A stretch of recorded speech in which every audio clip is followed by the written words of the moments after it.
Mag-life update tayo, guys. Pupunta kami sa pinag-OJT-han namin at kakain kami doon. Gusto din namin silang makita. Mimay!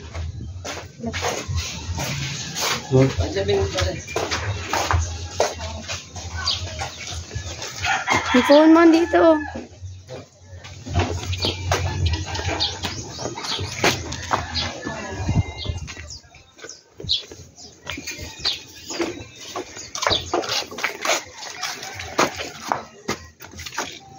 Buugi pala ako dyan.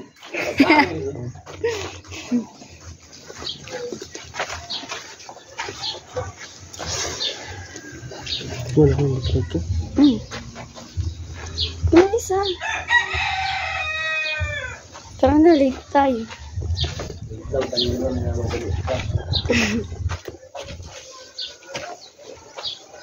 Ang ganda ko dito sa camera. Ayan. Pupunta kami mamaya sa guys. Pinag-OJT-han namin. Kakain kami doon.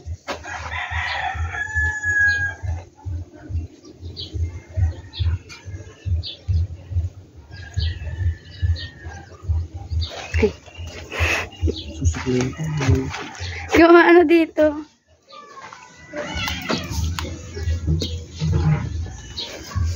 Bagal ng kasama ko, guys. Dito ka dun? Papunta kayo dun? Nagpa-reserve na pati sila. Ha? Kaming tatlo lang nila, princess. Yes. Namimiss na kasi namin sila, Chef Edor. Oh, shit. Ano? Tara na.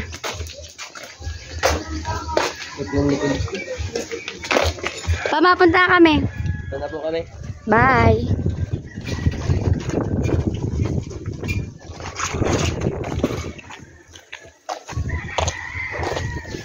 Ganda ng langit. Ano kaya? Magpasok kaya si Parlan?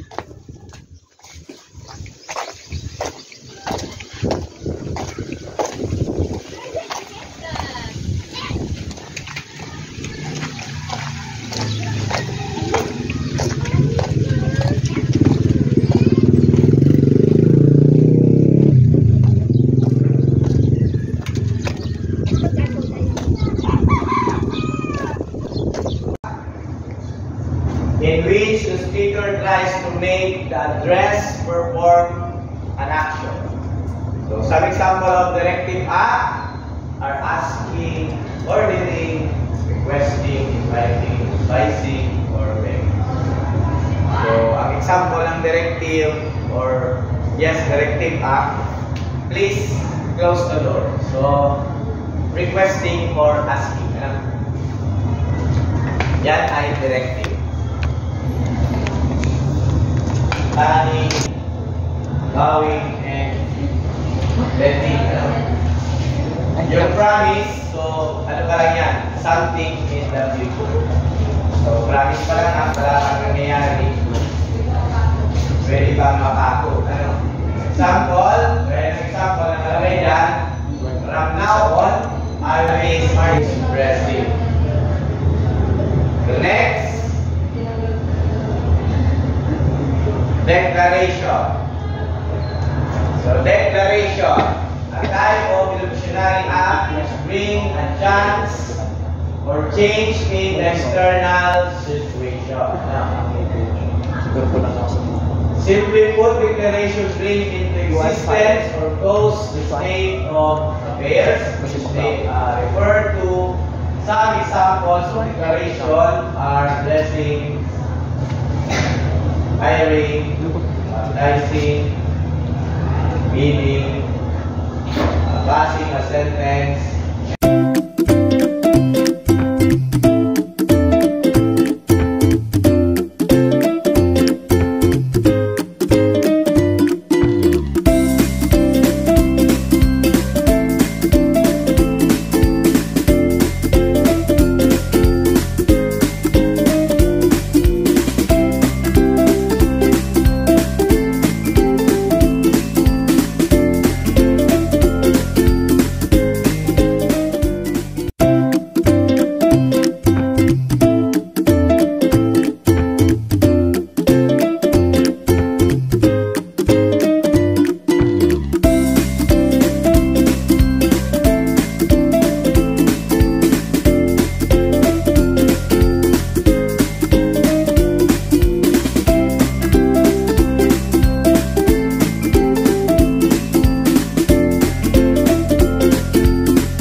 other people. Ayan guys, super liit. Hindi mabasa yung nasa TV. Pero hindi naman gaano malabo yung mata ko. Pero parang gano'n na nga.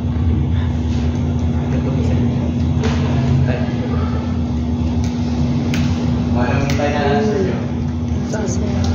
IT Inter. Ano number na? Inter? Yeah. Interpersonal communication or public? Inter. Kasi sa public sir, Limited. Ang public, yes, ano siya, 13 and above. So, hindi napasok si public. Ano? Told you, hindi napasok yung public sa sagot dyan. number ano ba? Okay. Number 9, this is the type of communication Which undertakes deliberation because you are talking to people of different culture. So, naandyan na. One eternity later. So, ayun guys. Si Sir napakatagal, Sir. Yung computation. Sir, nagba-vlog ako, Sir. Hi, vlog. Pag hindi mo to pinanood. Papantayin mo naman. Hi, vlog. Welcome to my vlogs. So, ayun po, ano? Kumakain mo siya ng pandesal. Nagpapalawag po ako naman.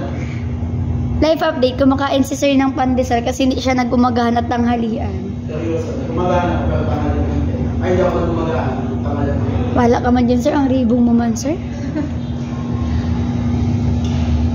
Ang tagal ni Sir mag-lesson. Binablog mo. Oh.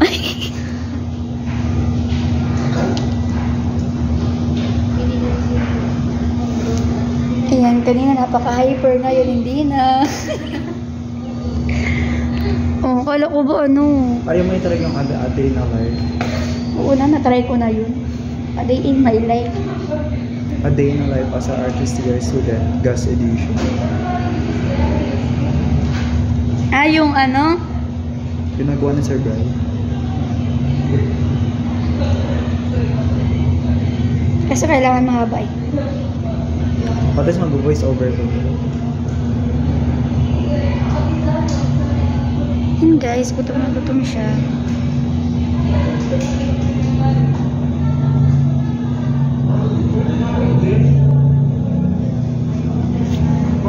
Ready ka na ba mamaya, Mimay? Saan? Kain. Yung tipong ano, yung dati sinaserve lang natin. Ngayon kakain. Kakain na tayo. Gusto ko na magkain. Sir, hindi na naman natutuwa sa amin. Yan. Kasama ka, sir. Ayan, basta. Tulungin na.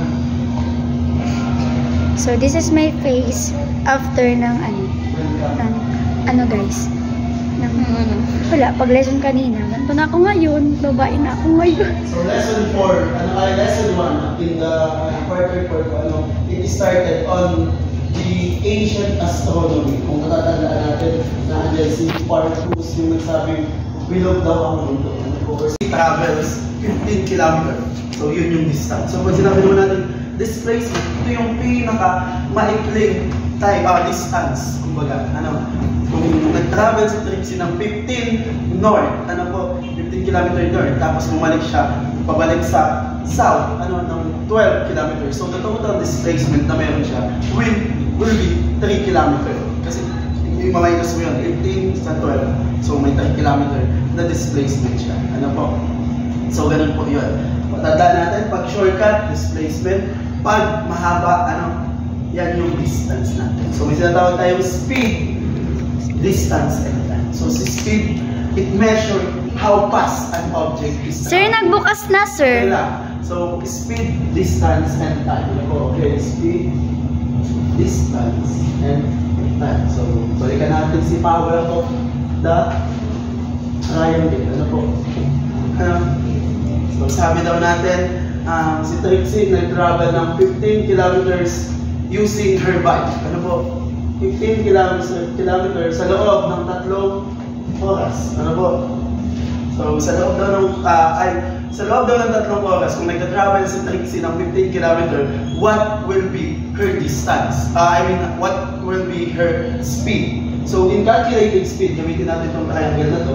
S is equals to D over T. Ano po? D over T. So, let's substitute those values na meron tayo. Ano po? Speed. Ano yung distance natin? 15 km. Ano po? 15 km.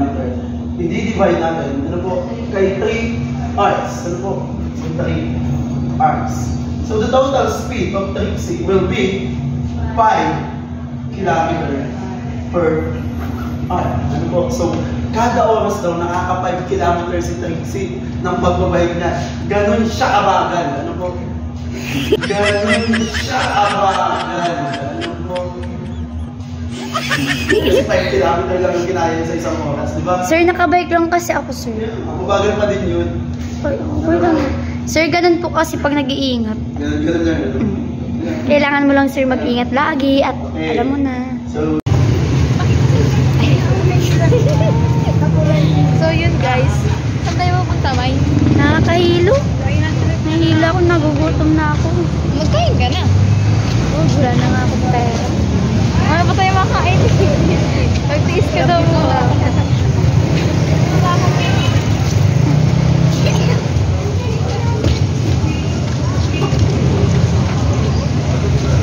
Dapat daw eh.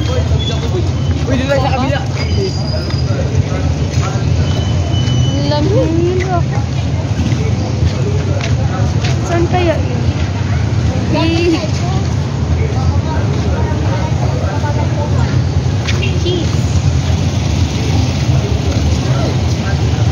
Kiss Malunggay Happy Bandes. Ganda naman ang kasama ko. Ang patla na. Ay, parang sarap. Ang panis. May ano, solid soup.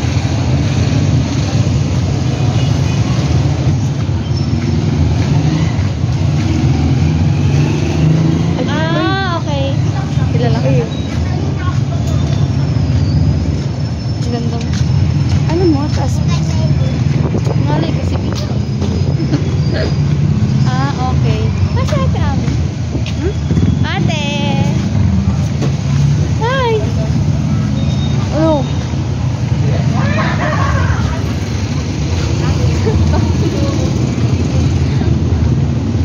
Saan tayo? Malakad lang. Hanggang saan tayo makarating?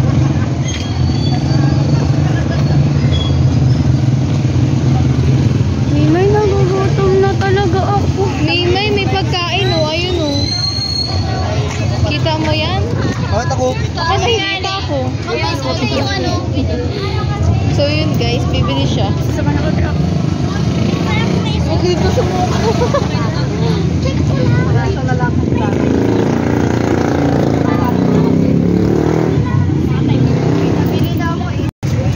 Okay guys. Bibili ka ba? Bibili daw siya. Pero magtrapabango muna ako.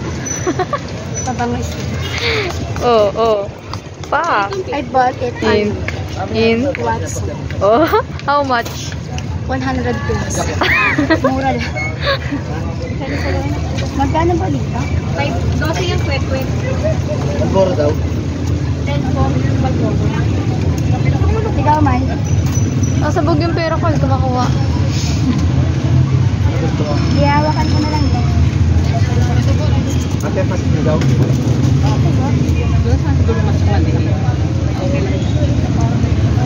Ito po, oh. Bali, 22. Sana malit lang. Manulong kayo sa Matamis. Gutom yarn. Okay na po ito. Opo, madam. Ito po, dalawang ano. Tapos pwede plastic para sa plastic. Ito po yung bayad, oh. Mama. 22. 22 yan ako muli dyan. Bali.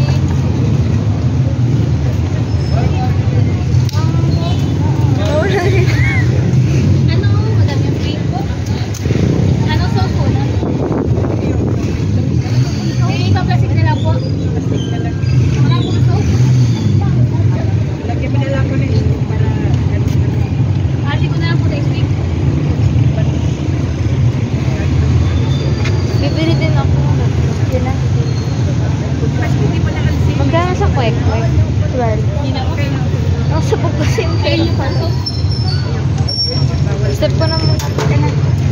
2 hours later.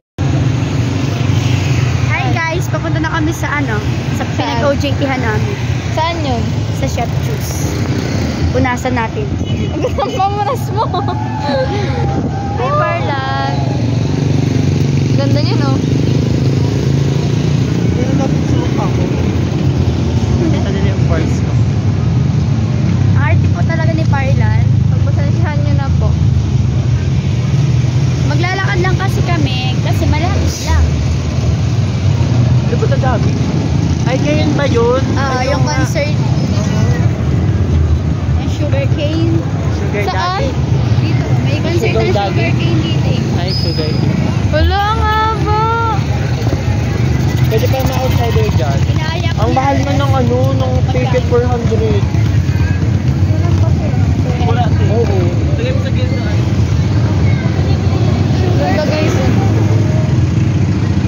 Bakit sa saan naman libre lang hindi ko consult pang Bakit? Ano ba yun? Hindi naman sila pinagana sa amin.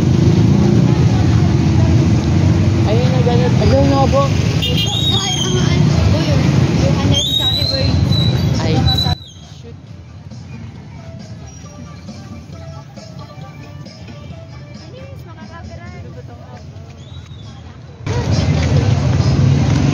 Tapos pag nasa Chef Juice na tayo, i-mute ko na lang. Ano ba ka hanggang chances? Bigla ka. Nirace ko grabe naman. Siguro talaga nakapila tayo. Bakit? Kailangan ng pila. May banda, may concert ang Chef Juice. Ay, ang sugarcane. Chef Juice na pa. Gutom ka na eh. Sa Chef Juice, libre lang. Hindi nga. May banda na doon. Kakain ka na lang. Wala pang bayad. Laga Chef ng banda. Juice. Hindi naman. Yan, ganyan siya. Pumunta yata doon.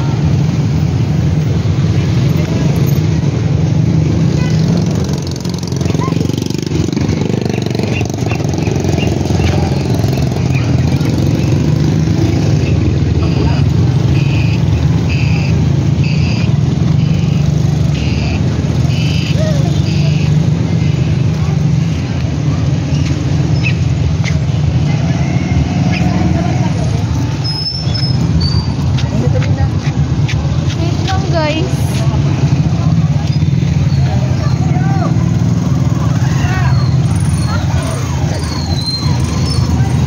Malapit na kami, guys. May napiyok.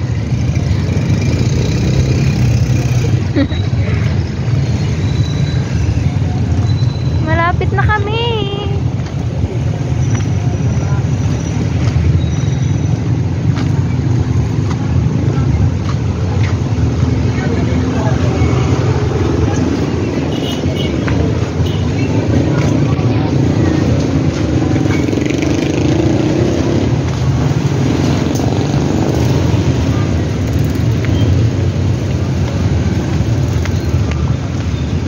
Be, magkabarangga ka dyan. Dapat dire-diretso mo. Para...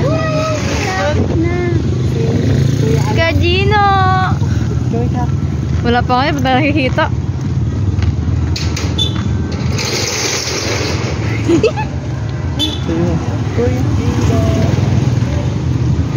Hi, Kuya Gino! Oo, 18 na baga.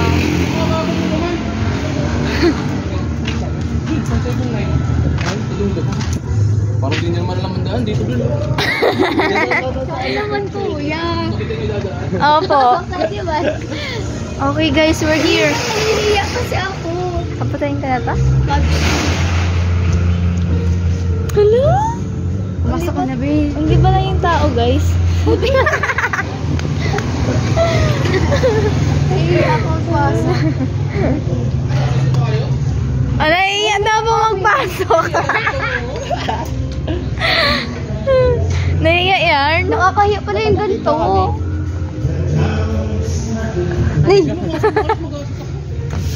Naiiyak kami.